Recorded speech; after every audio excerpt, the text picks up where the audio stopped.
Olá, centelistas! Tudo bem com vocês? Espero que sim. Vamos continuar nosso livrinho abençoado, Livro dos Espíritos. Ainda estamos no capítulo 6, estamos na segunda parte, ainda estamos na subdivisão Relações de simpatia e antipatia entre os espíritos e metades eternas. Vamos juntos? Então aqui, Kardec ainda sobre essa questão da metade, né, que falávamos na segunda-feira, a metade da laranja, né? Então, ele fala aqui na questão 299, ele questiona os espíritos da seguinte forma. Ele diz assim: em que sentido se deve entender a palavra metade, de que alguns espíritos se servem para designar os espíritos simpáticos? E respondeu os espíritos: a expressão não é exata. Se um espírito fosse a metade do outro, uma vez separados, ambos estariam incompletos. E nós já sabemos que o Livro dos Espíritos nos ensina que na nossa formação, todos nós fomos formados da mesma forma, né? Simples na forma, ignorantes no conteúdo. Mas em nenhum momento está escrito que éramos a metade de nada. Se assim o fosse, os Espíritos teriam nos dito. Então nós somos inteiros, simples e ignorantes no início. E nos tornamos inteiros e até chegarmos como espíritos puros, assim como Jesus o é. Lógico que por simpatia, por afeição, né, por harmonia, nós teremos sempre aqueles espíritos que são mais próximos ao nosso coração. Até que cheguemos no momento de percebermos que somos uma unidade. E como unidade, todo o bem que eu faço para o outro, eu faço para mim.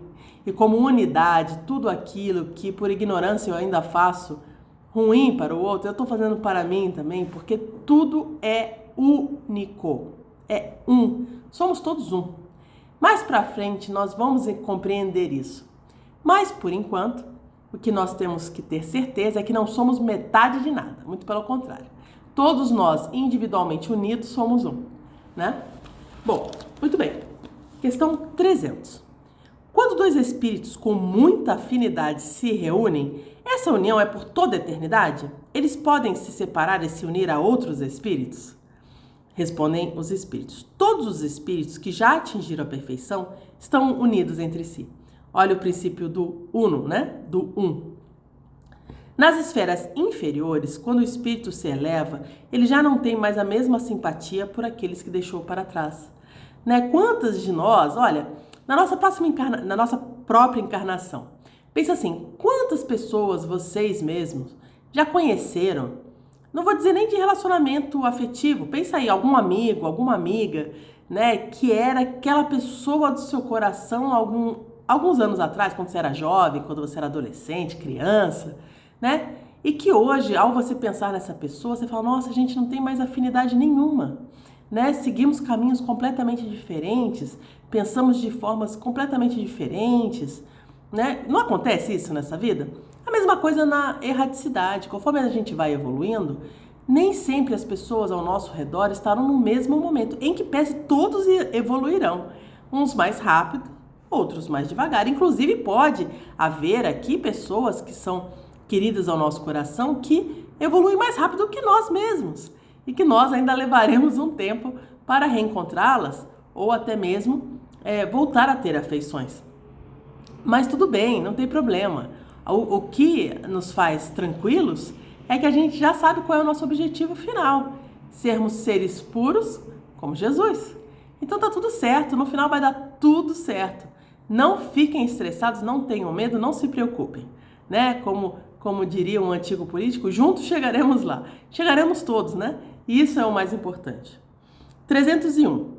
Dois espíritos simpáticos são um complemento um do outro ou essa simpatia é o resultado de uma afinidade perfeita? Respondeu os espíritos. A simpatia que atrai os espíritos é o resultado da perfeita concordância que existe entre suas tendências e instintos. Se um tivesse que completar o outro, perderia a sua individualidade. Então, ou seja, é sintonia, né? É a famosa sintonia, estão todos sintonizados, né? No mesmo dial, né? Que nem o rádio. Você não coloca? O rádio tem um monte de onda de rádio por aqui, né? Mas aí você ouve aquela que você sintoniza, não é? O princípio é o mesmo. 302. A afinidade perfeita entre espíritos decorre apenas da concordância de pensamento e sentimento? Ou também depende da uniformidade dos conhecimentos adquiridos? Então, ele está dizendo aqui, precisa ter o amor e o conhecimento? Tem que ser, os dois tem que ser iguais? Os dois têm o mesmo peso, né? Para que ocorra essa afinidade? Respondem os espíritos. Para que exista afinidade perfeita, os espíritos precisam estar no mesmo grau evolutivo. Né? O mesmo grau evolutivo. Então, o espírito bom, para ter essa afinidade perfeita, tem que ser outro espírito bom. Né? Não vai existir uma afinidade perfeita entre o espírito bom e o espírito impuro. Naturalmente. Né? 303. Os espíritos que hoje não possuem afinidade entre si poderão ter afinidade no futuro? Claro, né? Aí respondem sim. Um dia todos terão afinidades entre si. Os espíritos que hoje estão no padrão evolutivo inferior, ao se aperfeiçoar, alcançarão o padrão evolutivo em que o outro já se encontra. O reencontro se dará mais rápido e o espírito mais evoluído permanecer. O encontro se dará mais rápido se o espírito mais evoluído permanecer estacionário por não ter conseguido superar as provas que ainda se submeteu. Bom, aí ele está dizendo o seguinte, né? Tá pegando o exemplo de dois espíritos, né? Então, eles vão evoluindo. Aquele que seguir na evolução vai evolui, vai ser espírito puro. O outro que evoluir, parar um pouquinho, evoluir, para um pouquinho, vai demorar um pouco mais. Mas no final das contas, todos, sem exceção, serão espíritos puros. E em sendo espíritos puros, todos estarão em sintonia, em unidade. Muito bem. 303A. Dois espíritos que possuem afinidade poderão deixar de tê-la? E aí diz os espíritos. Certamente, se um deles for preguiçoso e estacionar na sua evolução. É esse exemplo que ele deu, né? Os dois estão subindo. Aí um fala, não, vou deixar um pouquinho mais pra frente, eu acho que ainda não tô preparada. Aí o outro, beijo, tchau, me liga, né? E continua. Por quê? Porque em que pese todos nós tenhamos o mesmo objetivo final, né? O mesmo destino, que é sermos espíritos puros, isso exige, né? Exige um trabalho de cada um por si mesmo, né? Você não é responsável pelo que o outro faz, você é responsável pelo aquilo que você faz.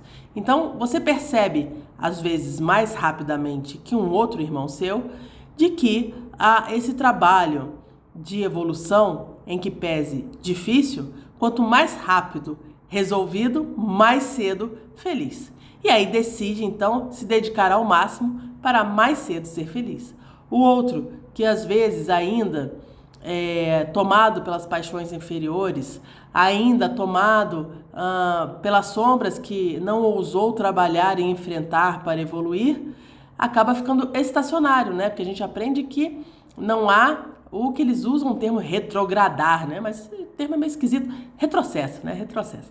A gente não retroage, mas nós podemos sim estacionar, né? Que a gente brinca, sentar na encarnação, né? Deixar a vida me levar, perde a encarnação sem se dedicar à evolução.